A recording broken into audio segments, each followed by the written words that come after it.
আর রহমান। আব্দুল্লাহ বিন মাসউদ রাদিয়াল্লাহু তাআলা সূরা রহমান এর ঘটনার মধ্যে এসেছে। সূরা রহমান যখন নাজিল হয়ে গেল, আল্লাহ রাসূল সাহাবীদেরকে ডাক দিয়ে শোনালেন, আর রহমান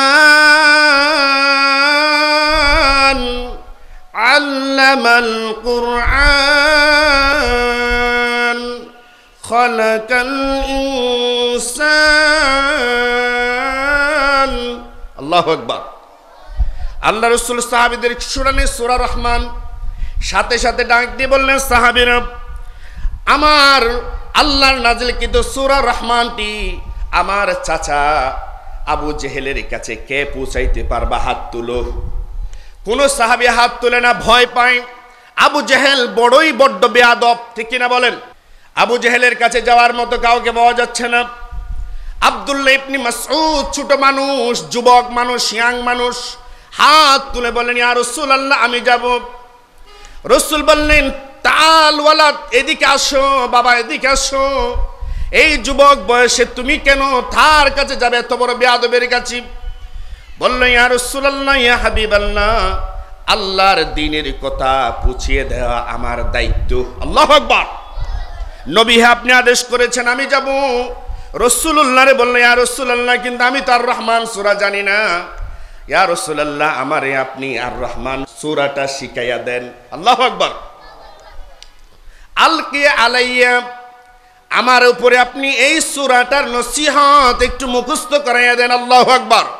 রাসূল ডান পাশে দাঁড় করাইয়া আব্দুল্লাহ ইবনে মাসউদ রে রাসূল সূরা রহমান শিখাইয়া দিলেন। আল্লাহু আকবার বলেন।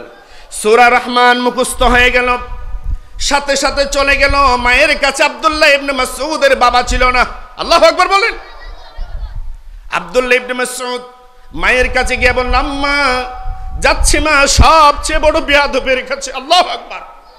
মা, দোয়া করো, হয়তো শহীদ হয়ে যাব। ও মা, হয়তো গাজী হয়ে আসবো। সাথে সাথে মা দুইটা হাত উঠাইয়া দিলেন। মালিক, আমার ছোট্ট মাসুম বাচ্চা আব্দুল্লাহ ইবনে মাসউদ, যার বাবা নাই, আল্লাহ, আমি মা হয়ে দুইটা হাত উঠাইয়া দিলাম। আল্লাহ, সবচেয়ে বড় বেয়াদব আবু জেহেলের কাছে যাচ্ছে। আল্লাহ, আমার সন্তানটারে তুমি যদি শহীদ করে দাও, আল্লাহ, তুমি কাল কিয়ামতে আমার শহীদের মা হিসেবে উঠাইও। আল্লাহু আকবার। যদি গাজী হয়ে ফিরে আসে, আমার গাজীর মা হিসেবে কবুল করে নিও। মায়ের দোয়া কবুল হয় নাকি হয় না? হয় না? সাথে সাথে আব্দুল্লাহ ইবনে মাসউদ আবু জেহেলের কাছে গেল। আবু জেহেল তখন বড় বড় কাফেরদেরকে নিয়ে রাসূলুল্লাহরে কেমনে কষ্ট দেয়া যায়, রাসূলের কেমনে ক্ষতি করা যায়, এই রকম আলোচনায় সে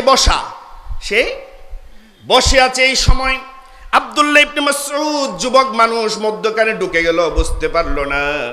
কিন্তু এক পর্যায়ে আবু জেহেল বলতে লাগলো, এমন কে আছো যে মুহাম্মদুর রাসূলুল্লাহর মাথাটাকে দ্বিখণ্ডিত করে আমারে দিতে পারবা? নাউজুবিল্লাহ বলবেন না। এই কথা বলতে দেরি আছে, আব্দুল্লাহ ইবনে মাসউদ আর সবর করে নাই। সাথে সাথে দাঁড়িয়ে ডাক দিতে লাগলো, আর রহমান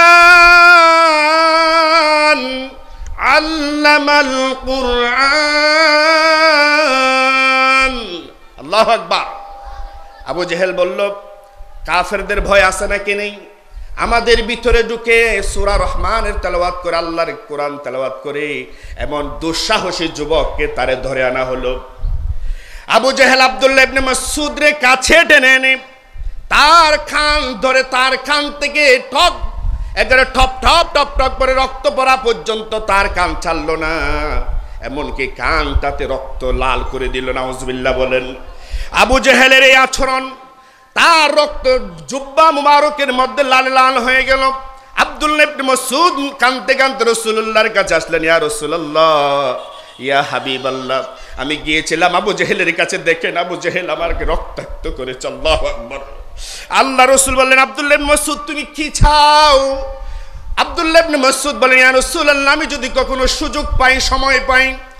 আব্দুল্লাহ ইবনে মাসউদ বললেন, আমি যদি কখনো সুযোগ পাই, সময় পাই, আবু জেহেল আমার একটা কান পাঠাইছে, আমি আব্দুল্লাহ ইবনে মাসউদ আবু জেহেলের দুই কান পাঠাইয়া দিব। আল্লাহু আকবার।